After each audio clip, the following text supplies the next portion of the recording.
Η Energy ενισχύει ακόμη περισσότερο το δίκτυο InCharge και πρωτοπορεί παρουσιάζοντας τον ισχυρότερο ταχυφορτιστή ηλεκτρικών αυτοκινήτων στη χώρα.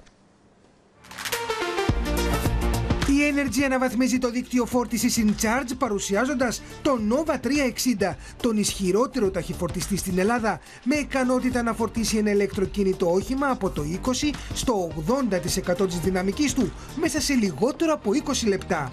Το μεγαλύτερο ταχυφορτιστή που έχει εγκατασταθεί ποτέ στην Ελλάδα, ονομαστικής ισχύως 360 kW. Αυτός ο φορτιστής είναι ένας από τους πολλούς που πρόκειται να εγκαταστήσουμε το επόμενο χρονικό διάστημα στην Ελλάδα. Ο ισχυρότερος ταχυφορτιστής στην Ελλάδα έχει εγκατασταθεί στο σταθμό εξυπηρέτησης αυτοκινήτων Κορινού του Αυτοκινητόδρομου Αιγαίου, προσφέροντας τη δυνατότητα σε 3 ηλεκτρικά αυτοκίνητα να φορτίσουν ταυτόχρονα. Πιστοί στο πλάνο μας, συνεχίζουμε να πρωτοπορούμε στην αγορά της ηλεκτροκίνησης, θέτοντας σε λειτουργία τον ισχυρότερο φορτιστή ισχύως 360 kW, ενώ το αμέσως επόμενο χρονικό διάστημα αναμένεται να εγκατασταθούν ακόμα 9 φορτιστές αντίστοιχης ισχύως, καλύπτοντας μεγάλο μέρος του εθνικού οδικού δικτύου.